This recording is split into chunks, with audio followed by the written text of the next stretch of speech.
Hey, welcome to the English Talk community. I'm Ben, and I'm really happy that you're here today. If you've ever wanted to express how you feel in English but didn't know how to say it, then this episode is for you. Maybe you've had moments when someone asked, "How are you?" and all you could say was, "I'm fine," even when you weren't. Or maybe you had an opinion about something, but the words just didn't come out. If that sounds like you, I just want to say, I understand. I really do. Speaking another language is already a big challenge. But when it comes to saying something personal, like your feelings, your emotions, or your opinions, it becomes even harder. That's because those things are real.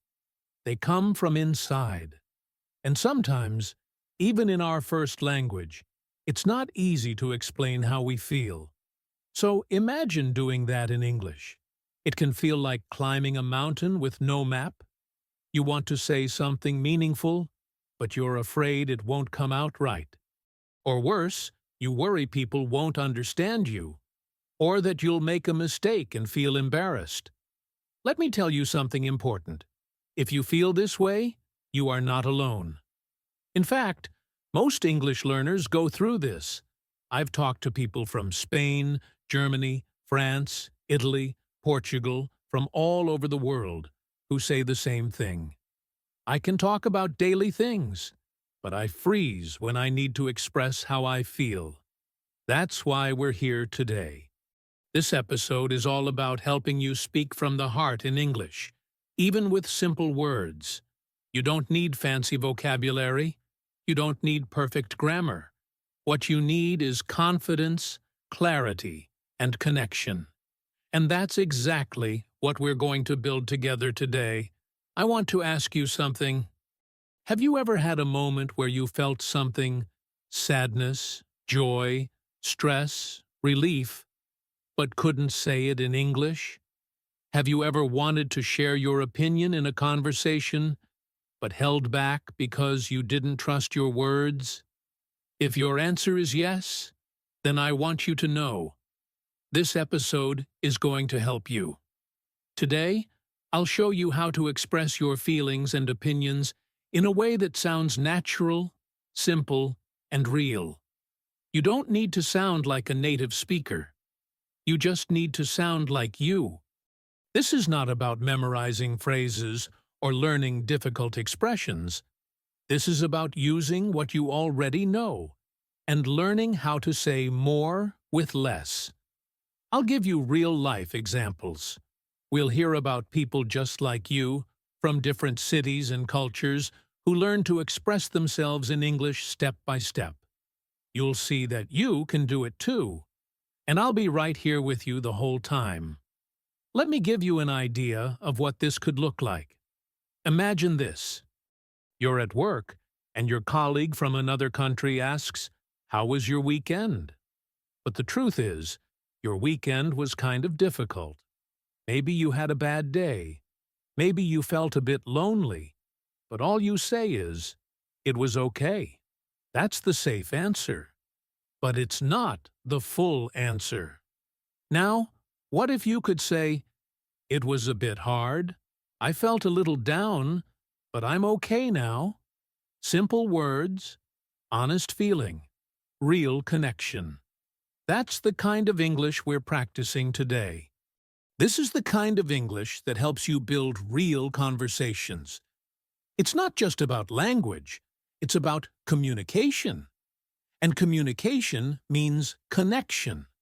When you can tell someone how you really feel, even in a second language, you create trust. You create understanding.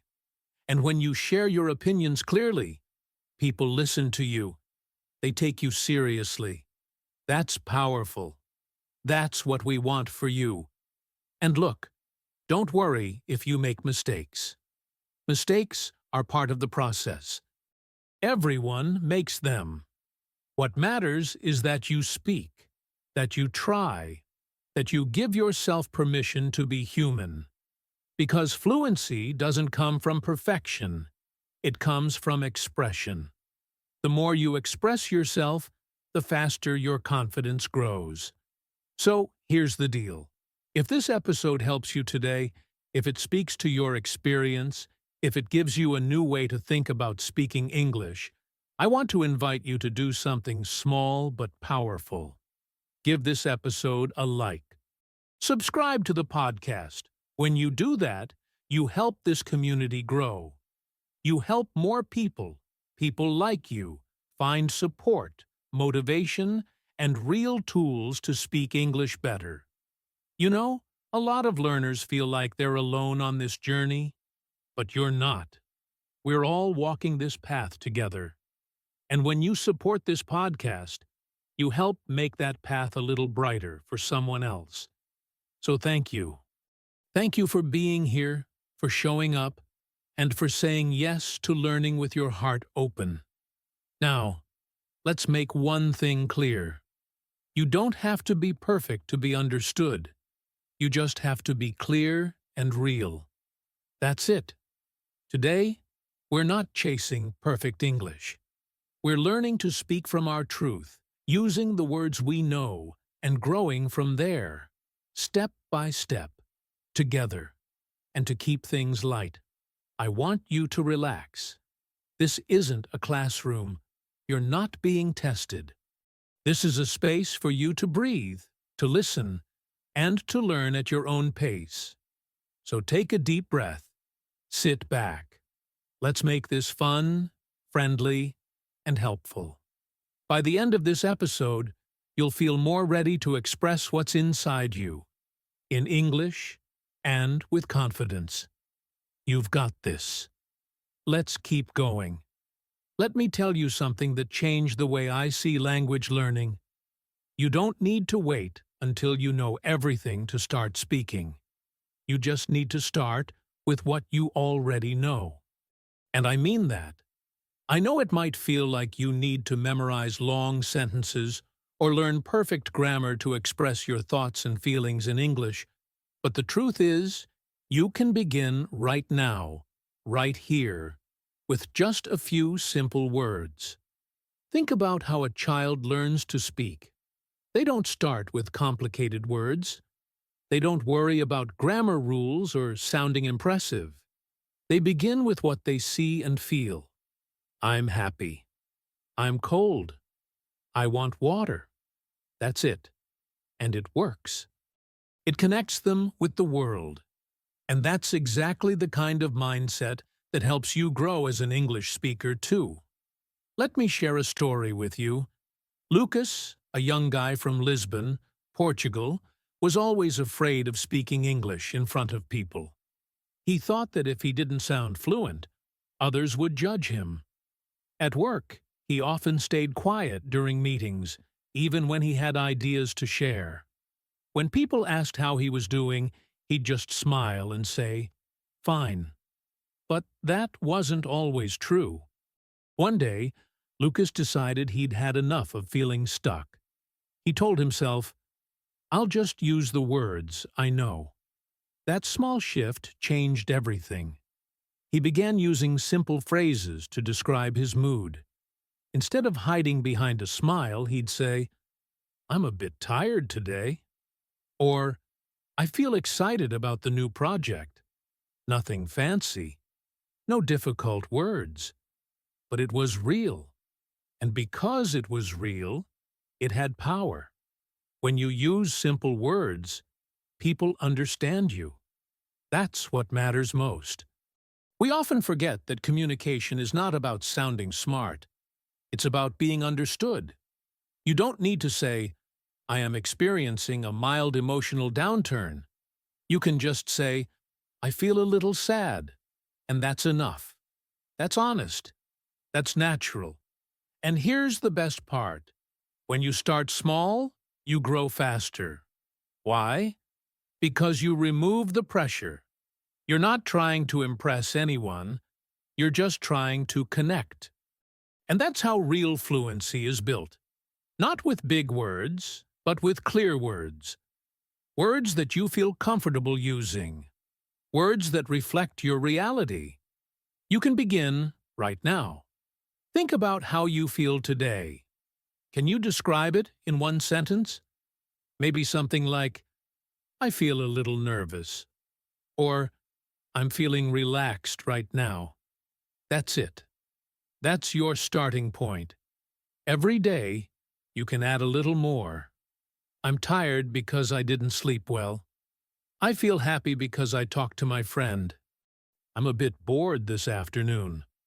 These are not advanced phrases, but they're exactly the kind of English that helps you become more confident. Sometimes we think that because something is simple, it's not valuable.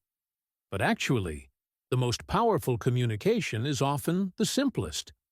Just think about real-life conversations. When someone tells you, I'm really tired today, you understand them immediately. You feel something. And that's the goal, to feel connected when we speak. Another thing Lucas did was keep a small notebook. Every evening, he wrote one sentence about how he felt that day. Today, I felt frustrated at work. I was proud of myself for finishing the project. I felt a little sad, but talking to my friend helped. Over time, those simple sentences became natural. He didn't need to think so much. The words were already part of him. You can do the same. Choose one or two simple sentences and say them every day. You can say them out loud when you wake up, or while you're brushing your teeth, or even before going to sleep. Speak them slowly, clearly, and without fear. I feel good today. I'm not in a great mood. I think this day will be interesting. Over time, you'll notice that expressing yourself starts to feel easier. Let me be clear. You do not need a perfect accent. You do not need long words. You just need your voice and the courage to use the words you already know. So if you know the word happy, use it. If you know how to say tired, say it. And don't worry if your sentence is short. A short sentence is still communication. It still counts. And every sentence you say brings you closer to fluency. One of the best things you can do is take the pressure off yourself. You are not here to perform. You're here to practice. So start with what's already inside you. Use your words, even if they're simple. Especially if they're simple. Because simple is clear. Simple is strong.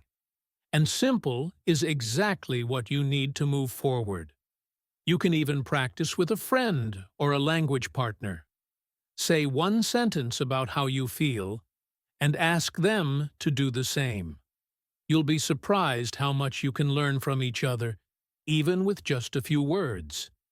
If you don't have someone to talk to yourself. That's right. Talk to yourself in English. Describe your mood. Talk about your day. It's not silly. It's smart. And it works. So remember, don't wait for the perfect sentence. Don't wait to feel ready. Use what you know. Say what you can. And every time you do that, you're building your English in a real, powerful way. Just like Lucas did, you'll start to see that your voice matters. And you can express yourself without fear. You're already doing more than you think.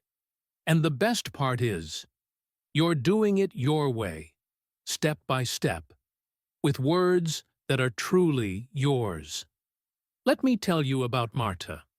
She's originally from Milan, but a few years ago she moved to London to work in a marketing company. It was a big move for her, a new job, a new city, and a language that wasn't her native one. Marta had studied English for many years in school, and she could read and write pretty well. But when it came to speaking, especially during meetings at work, something always held her back. She told me once, I was afraid of sounding rude, or worse, of saying something wrong that could make me look unprofessional. And that's something I hear all the time. You might feel the same way. You know what you want to say, but you don't want to say it the wrong way. So instead, You stay quiet. You say nothing. And after the meeting, you feel frustrated because you had something to contribute. You just didn't feel confident enough to say it in English. That was exactly Marta's situation. In team meetings, when the manager would ask, "Any thoughts on this?" or "Do you agree with this approach?" Marta would smile politely, but keep her mouth shut. She worried that if she disagreed, people might think she was being too direct. She didn't want to be seen as impolite. And that fear stopped her from sharing her ideas. But here's the thing. Marta had great ideas. She was smart, creative, and experienced. She just needed a way to express her opinions in English that felt natural and respectful. So, we worked on that together. I told her, "You don't need long, complicated sentences.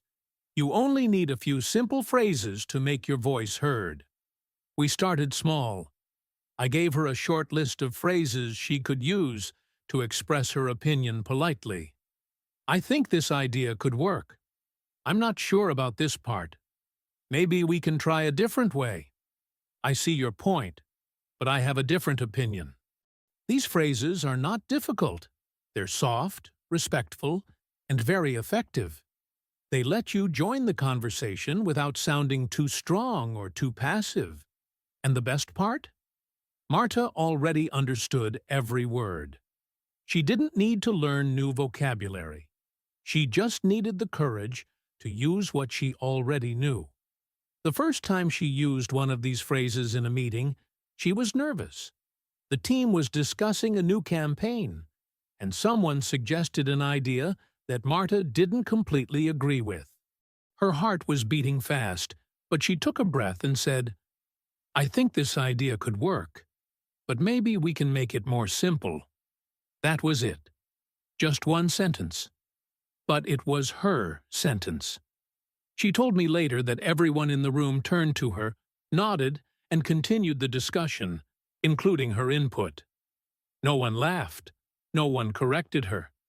In fact, someone said, "Good point, Marta." That small moment changed everything for her. It was like a door had opened. She realized that her English didn't have to be perfect. It just had to be clear and kind. From that day on, Marta began speaking more in meetings. Not too much, not too little. Just enough to share her views. When she liked an idea, she'd say, "Yes, I agree with that." When she had doubts, she used, "I'm not sure this is the best way." If she wanted to suggest something, she'd say, "What if we try this instead?" These phrases helped her feel confident and in control. She didn't become fluent overnight. That's not how it works. But with every sentence she spoke, her confidence grew. Her team began to see her not just as someone who listened, but as someone who contributed. And that's exactly what she wanted. To be part of the conversation, to make a difference, and to use her voice. What Marta learned is something I want you to remember too. You don't need to speak perfectly to express yourself. You just need to speak. Use simple, polite phrases. Start with what you feel. Use the words you already know. And don't be afraid to disagree.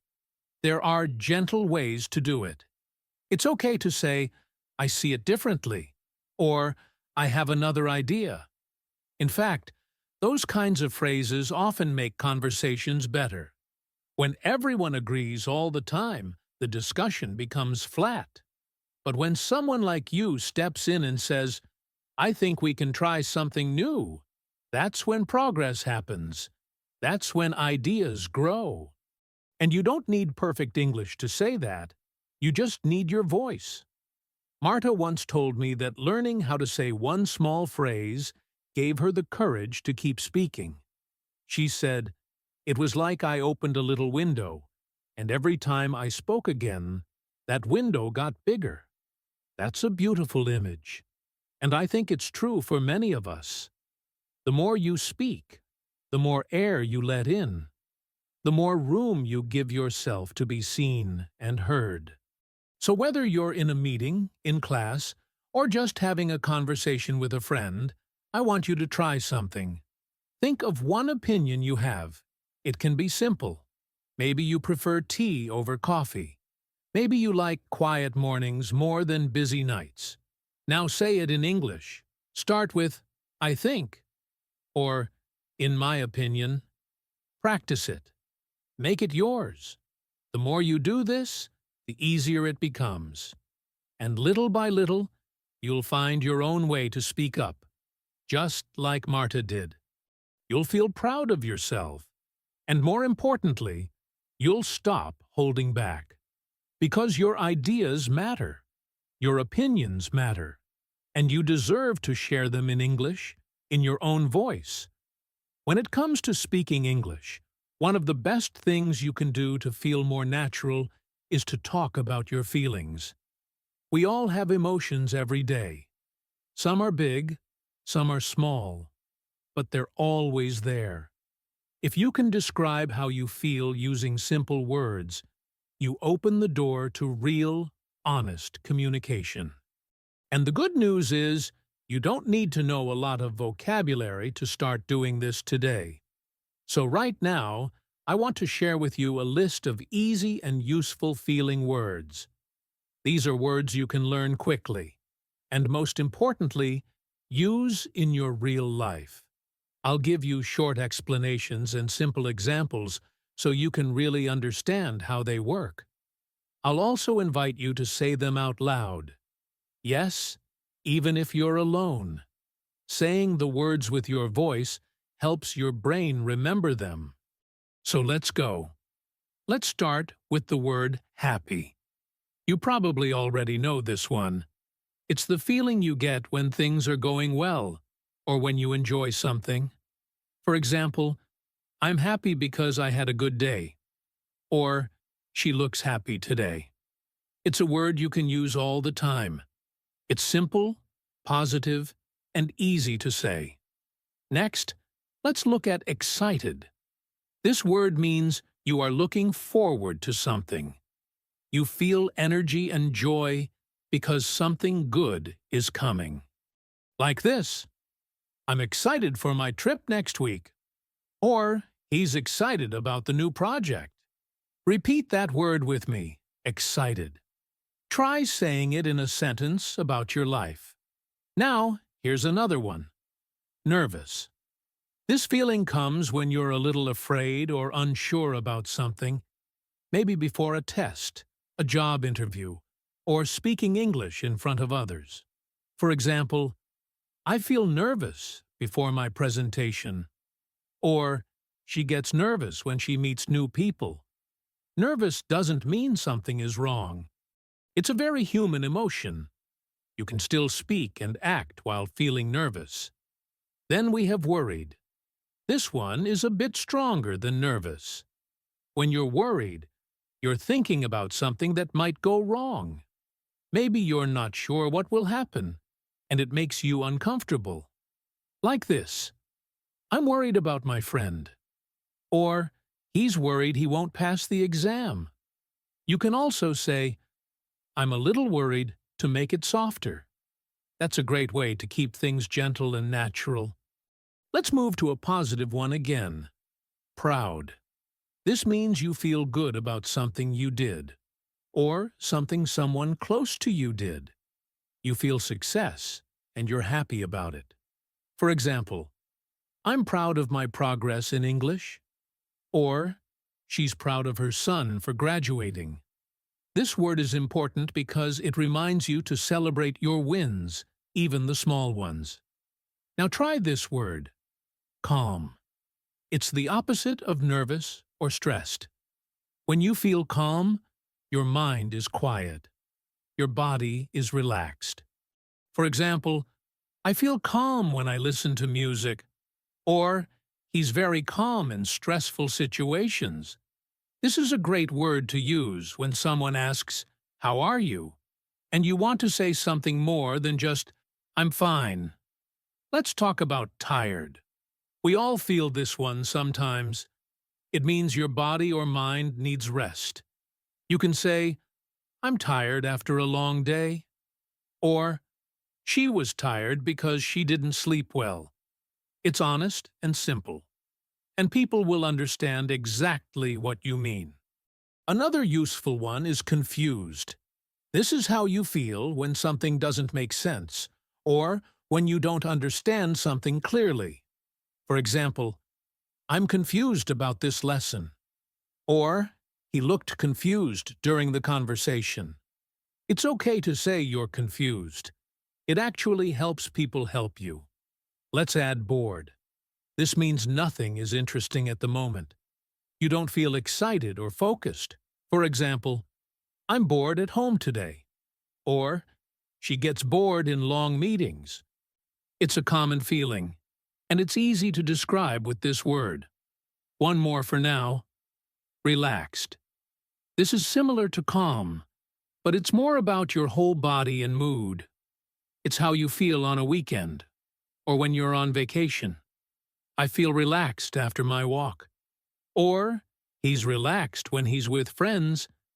Use this word to describe those moments when you don't feel pressure or stress. Now, I want to invite you to repeat these words out loud. Say them with me. Happy, excited, nervous, worried, proud, calm, tired, confused, bored, relaxed. Now try this. Choose one word from the list that matches how you feel right now. Say it in a sentence. I feel, and then the word. For example, I feel calm, or I feel a little tired. Don't worry if it sounds simple. That's the point. Simple words are powerful when they're true. This kind of vocabulary gives you real power in conversations.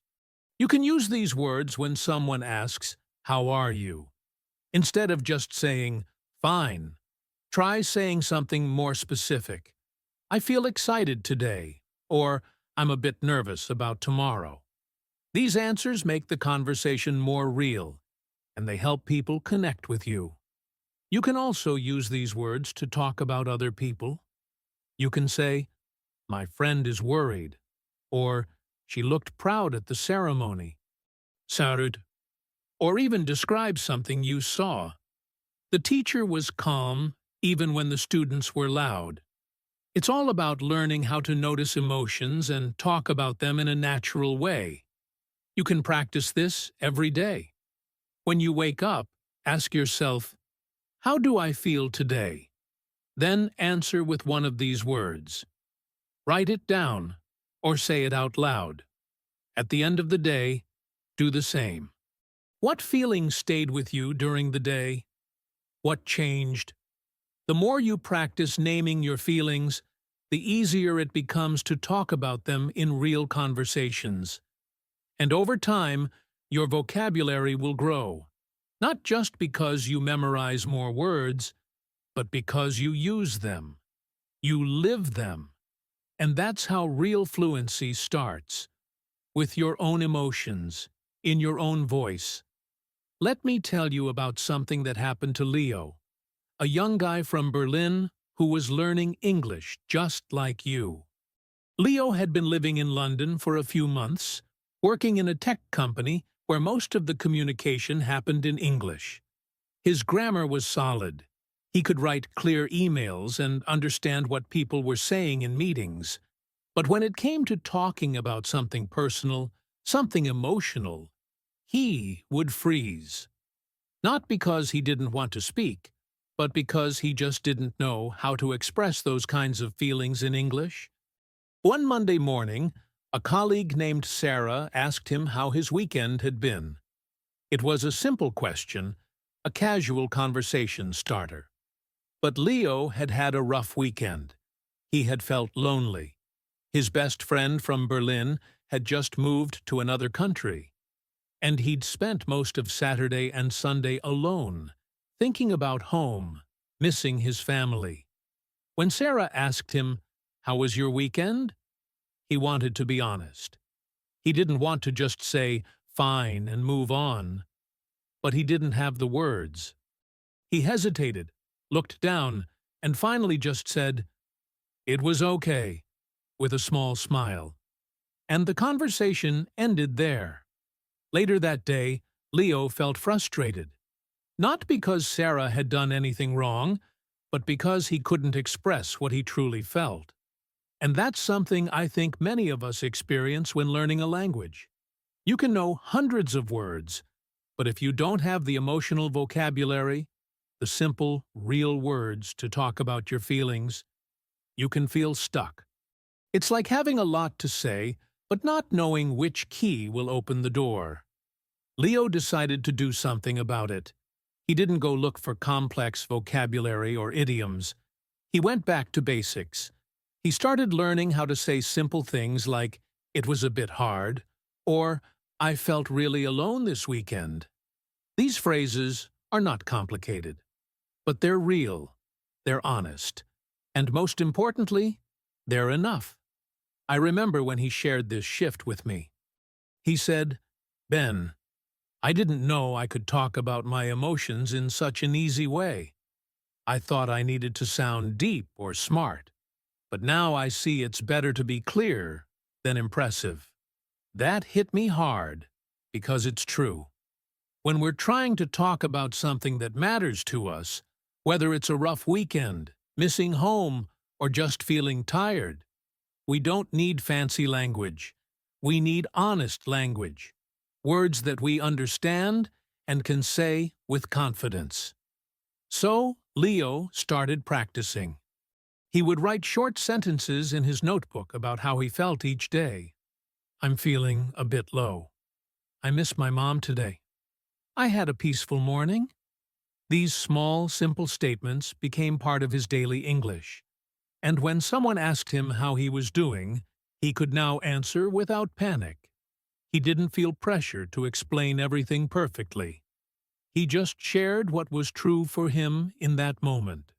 One Friday, a few weeks later, Sarah asked him again, "Got any plans for the weekend?" And this time, Leo smiled and said, "Not really. Last weekend was a bit hard for me, so I just want to relax and maybe call my family." That moment changed something.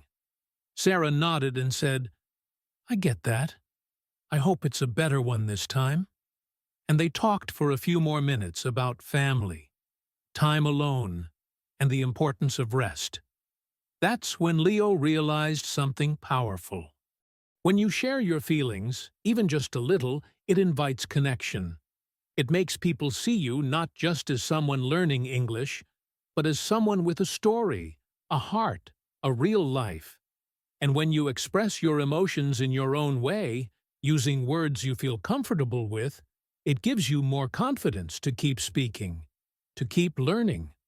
Now, maybe you've also had moments like Leo. Maybe someone asked you how you were, and you wanted to say more, but didn't know how. Or maybe you've had a difficult experience and didn't know how to talk about it in English, so you stayed quiet. That's okay. You're not alone. But you don't have to stay stuck. Just like Leo, you can start small. You can say, "I felt a bit sad," or "It was hard for me." These are real, powerful sentences. They don't need to be long or complex. They just need to be true. So here's what I want you to remember from Leo's story. Your emotions matter. Your experiences matter. And you have the right to express them in English, even if it's not perfect, even if it's just a few words. Because when you speak from your heart, people listen. And more importantly, you start to feel free in the language. You stop translating from your native language and start building your own voice in English. And this isn't just about emotional moments. It's about daily life.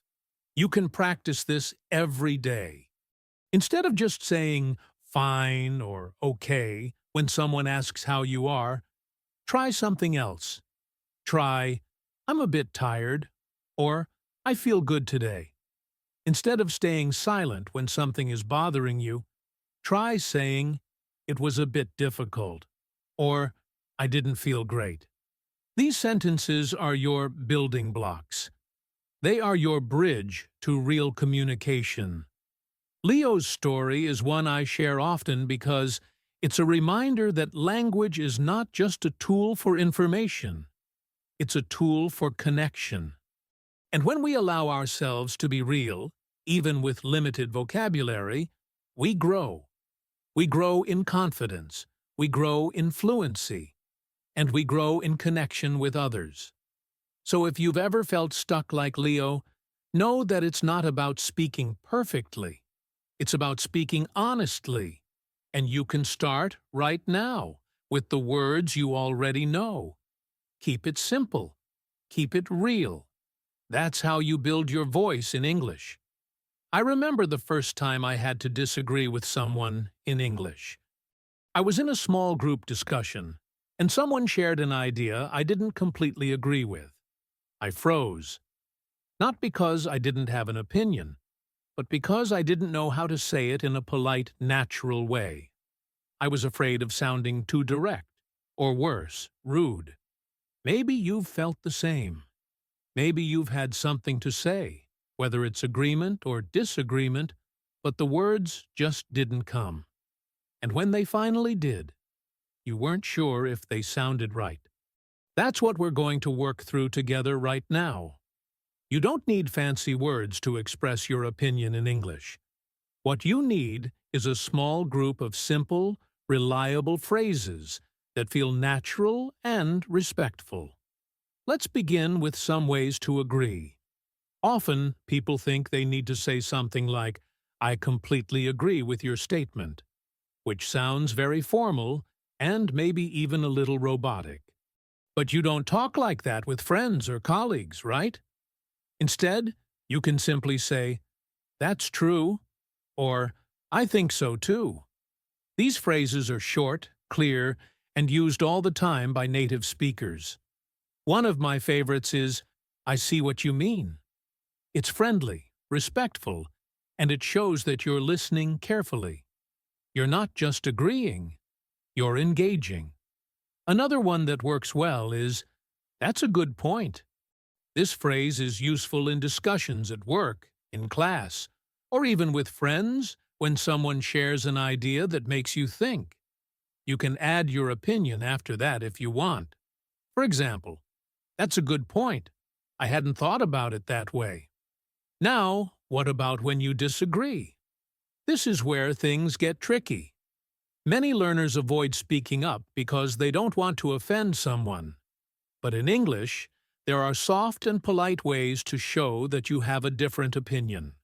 One phrase that helps a lot is, "I'm not sure I agree with that." It's not confrontational, and it gives the other person space to respond. You're not saying they're wrong, you're just saying you see things differently. Another phrase you can use is, "I see what you're saying, but..." This is powerful because it shows that you're listening and respecting the other person's view, even as you offer your own. Here's an example. Let's say someone says, "I think working from home is always better." You might respond, "I see what you're saying, but I think some people need the structure of an office." Simple, natural, and not rude. If you want to keep it very soft, you can say, "Maybe, but I have a different view." This works well in informal conversations, especially when you're still building confidence. You can also ask a question to show disagreement, without making it sound like an argument. For example, "That's interesting. Why do you think that?" This gives the other person space to explain more, and you don't even have to disagree directly. You're just opening the door to a deeper conversation. It's not about being perfect.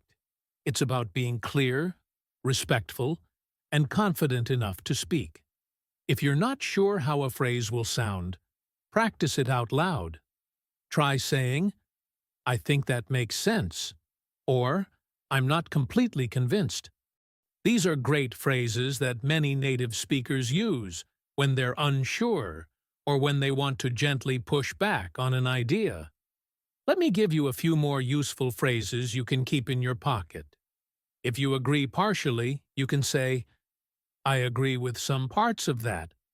Or, that's true, but I think there's more to it. This shows that you're thinking critically and expressing your own thoughts. You're not just repeating what others say, you're adding your voice. And when someone says something and you agree strongly, you can say, exactly, or yes, that's exactly how I feel. It's a simple way to connect. These little words can make your English sound much more natural and make your conversations flow better. Now, let's talk about tone. It's not just what you say, it's how you say it. You could say, I don't agree, and sound very direct. But if you soften your voice and use a friendly tone, even that short sentence can sound okay. Still, I recommend using phrases like, I'm not sure about that, or I have a different opinion when you're starting out. They give you more space to speak without creating tension. One thing I love to do when I'm teaching English is role play. So, let's imagine a small conversation between two co-workers. One says, I think we should do the presentation on Friday. You might respond with, I see your point, but wouldn't Monday give us more time to prepare? This is such a natural exchange. It's respectful, clear, and honest. You can even use humor if you feel comfortable. Something like, I wish I could agree with you, but my coffee says otherwise, can keep things light. But only use that if you know the other person will understand the tone and joke. Otherwise, it's better to stick with simple expressions. The more you hear these phrases in real conversations, the more natural they'll feel to you. That's why I always encourage listening to real English, like podcasts or videos, and repeating the phrases out loud. You need to hear them, speak them, and feel how they flow from your mouth. It's not just about vocabulary, it's about rhythm, tone, and connection. Try this next time you're in a conversation.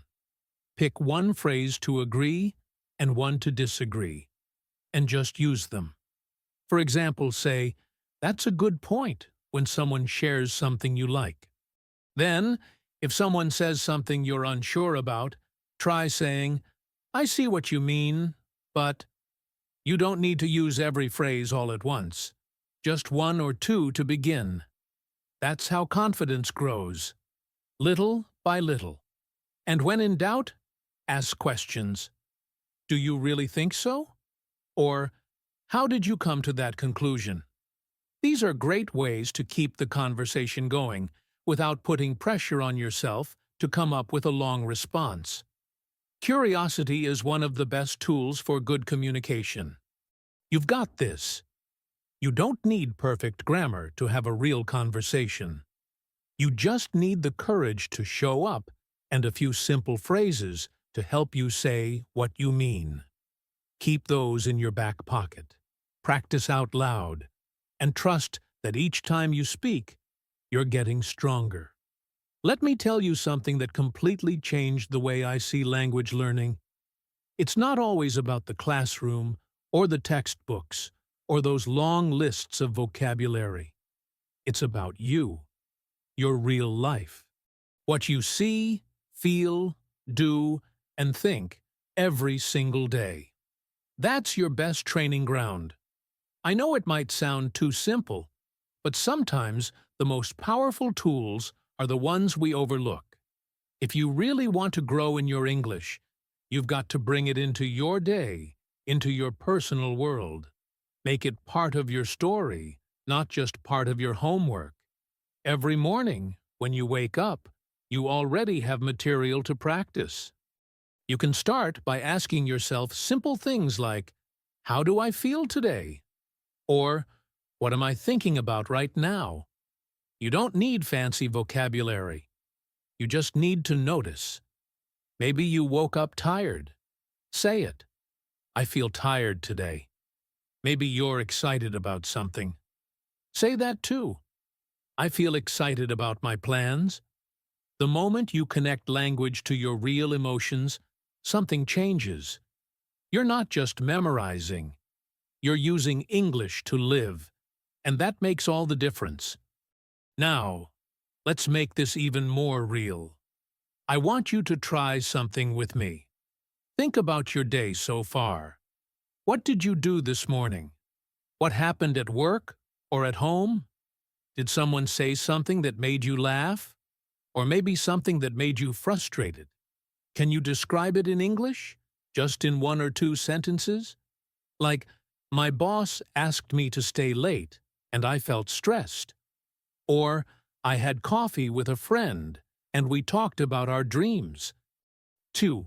This kind of practice is incredibly powerful because it's connected to you. It's your life in English.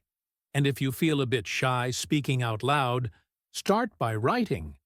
Write 2 or 3 simple sentences in a notebook or on your phone. It doesn't have to be perfect. It doesn't have to follow all the grammar rules. It just has to be real. And the best part? You don't even need to show it to anyone. This is just for you. You're building the muscle of expression. You're telling your brain, this language is part of me now. I remember when I first started learning another language, I felt silly talking to myself. But guess what? It worked. I used to walk around the house saying things like, I'm cooking lunch, or it's raining outside, or I don't want to go to work today. Little by little, my confidence grew. And before I even noticed, I could form full thoughts, express ideas, and even describe my emotions. That's how fluency starts, not with long speeches, but with small, honest phrases that match your real experience. Let's take it further. Maybe you're watching a movie or reading something online. When you see a character say something that connects with you, pause for a second. Ask yourself, would I say that too? Then repeat it, out loud if you can. Let your voice get used to English. Let your mouth get used to those sounds. It might feel strange at first, but that's normal. It's like learning an instrument. At first it's awkward, but the more you play, the more natural it becomes. There's something powerful about repeating a sentence that has meaning for you. Try this. Take one sentence from your day that matters. Maybe, I feel a little nervous about tomorrow. Or, I enjoyed my time with my family. Say it 3 times. Slowly. Focus on the words. Think about what they mean to you. This isn't just pronunciation practice. This is emotional connection. And that creates strong memory. Now here's a tip I love sharing. Narrate your life in your mind. As you're walking, you can think in English. I'm walking to the store. The sun is really strong today. I forgot my umbrella. These are not deep thoughts, but they are real thoughts. And the more you do this, the more your brain starts switching into English without effort. That's when magic starts to happen. You're no longer translating. You're just thinking in the language. I know some of you might be wondering, but Ben, how can I correct myself if I'm the only one practicing? That's a great question. And the answer is, don't worry about mistakes right now. Focus on clarity. Focus on meaning. If you want to double-check later, great. But in the moment, when you're practicing by yourself, the most important thing is to say it. Get the thought out. Don't let fear stop you. Communication always comes first. Accuracy will follow. You can also record yourself. I've done this, and it's one of the most helpful tools I've ever used. Just open your phone, hit record, and talk for 1 minute about your day. Then play it back. You'll hear what sounds natural, what doesn't, and where you can improve. And with time, those 1-minute recordings will become 2, then 3, then 5. It's like a time capsule of your progress. And here's something I want you to remember. Your story matters. Your feelings matter. Your daily experiences are rich with language. Even if you think your life is simple, that simplicity is beautiful. That's where real English lives. It's not just in business meetings or podcasts. It's in your kitchen, your walk to work, your late-night thoughts. Use those moments. Make them part of your learning. There's this quiet confidence that grows when you start using English to describe your life. You begin to feel more capable, more expressive. You begin to believe, hey, I can do this. That belief is everything. That's what pushes you forward on days when motivation is low. That's what reminds you that every small sentence you speak is a step toward fluency. So, yes, talk to yourself. Write a journal entry. Describe your mood. Reflect on a moment. Use English for you. Not for a test. Not for someone else's approval. Just for your growth, your clarity, your journey. And if it feels hard sometimes, that's okay. We've all been there. I've been there. You are absolutely not alone. The most important thing is to keep showing up, keep speaking, and keep making English part of your day. Because the more you do, the more natural it becomes. Let me tell you something that can truly change how you feel about speaking English. One of the biggest myths I hear all the time is that you need to speak perfectly or use complicated vocabulary to be confident. That's not true. Real confidence doesn't come from knowing every word in the dictionary. It comes from using what you already know, again and again, until it feels natural in your mouth and in your mind. That's where repetition comes in. Repeating simple phrases can feel boring at first, but it's actually one of the most powerful tools you can use. Think of it like building muscle. You don't lift the heaviest weight on your first day at the gym. You start light, repeat, and get stronger over time. Language works the same way. Let's say you learn a phrase like, I feel a bit tired today.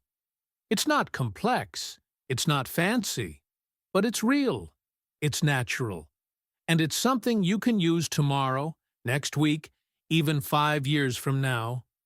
You don't need a textbook to practice this. Just say it to yourself in the morning. Look in the mirror. I feel a bit tired today. Say it again. Try changing the emotion. I feel a bit stressed today. I feel really good today. When you do this daily, something interesting starts to happen. You get used to your own voice in English. You stop hesitating. You stop second-guessing.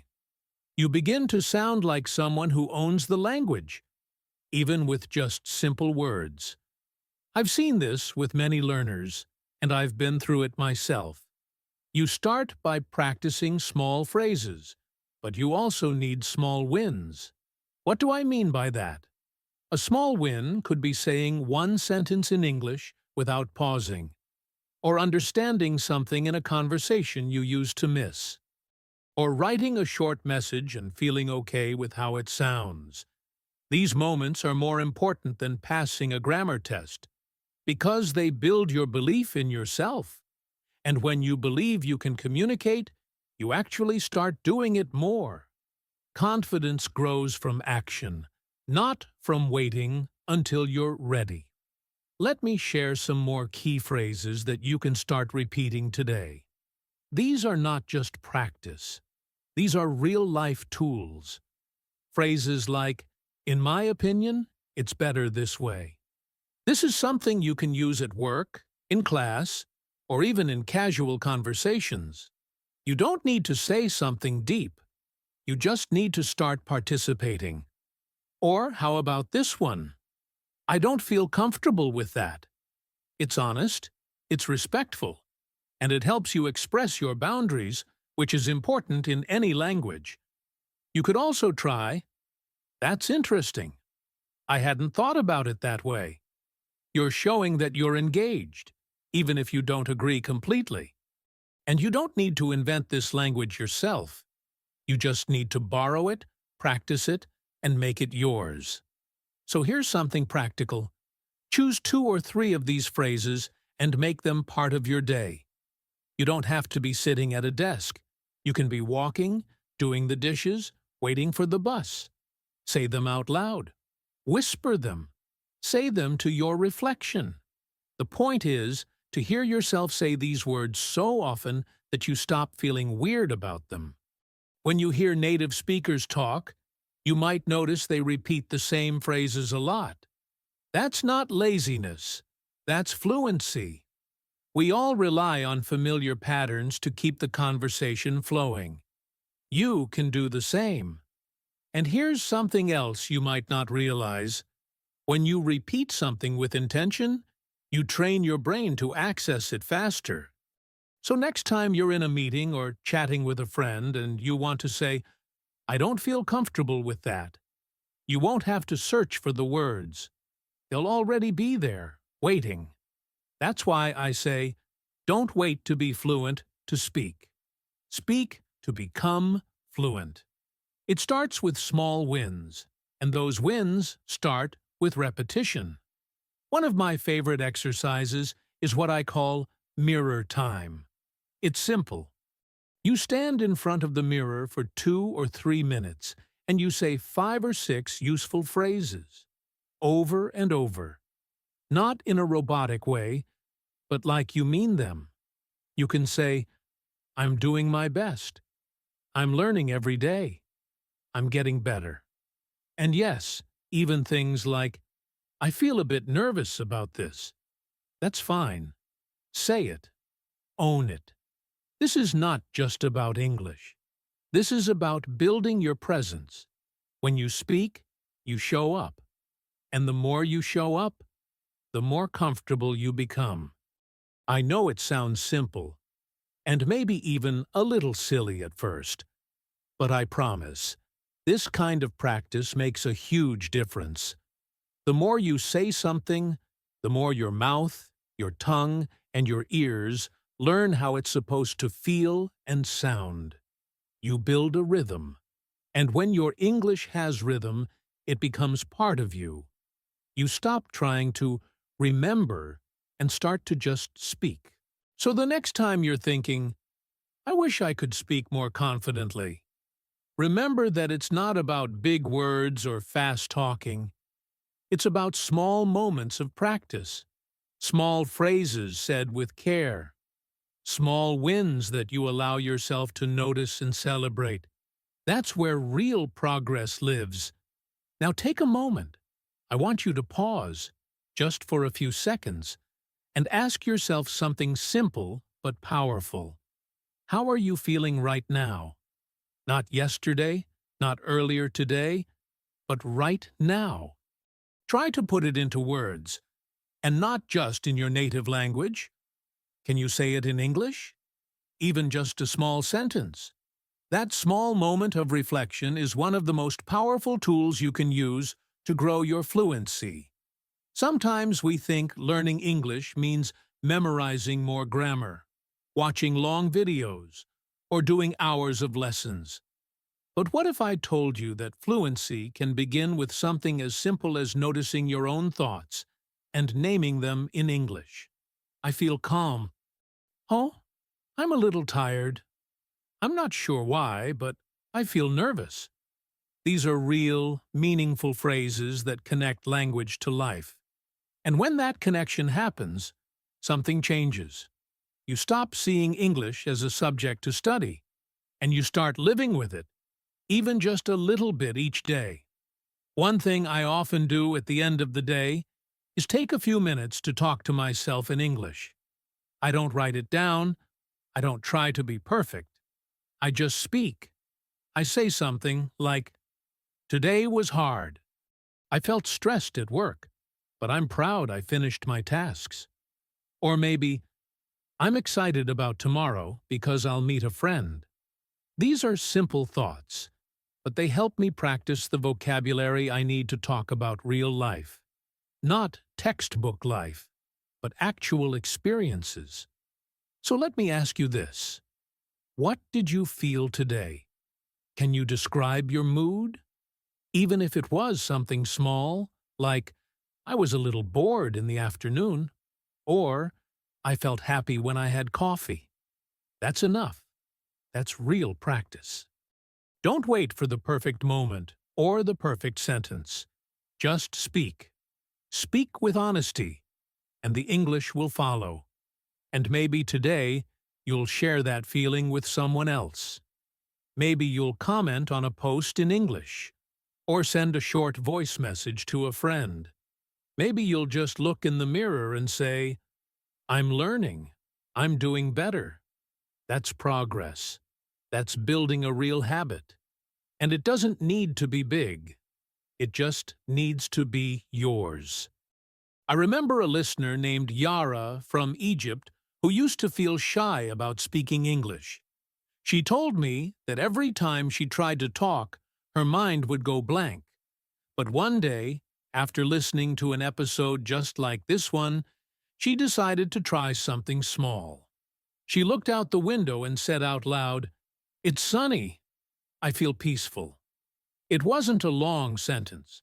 It wasn't complicated, but it was true. And she said it in English. That small sentence gave her a little push. She felt more confident. So she did it again the next day. And the next. 3 weeks later, she told me she had started writing a short journal in English. Not because she had to, but because she wanted to. You don't have to speak like a native. You just need to speak like yourself, with your voice, your life, your words. If you can say one true sentence a day in English, that's a win. That's how fluency grows. Not all at once, but one honest word at a time. So here's your invitation. Take something from this episode and use it today. Not tomorrow. Today.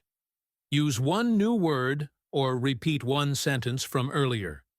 You might say, I feel good today, or I'm not sure, but I think I understand now.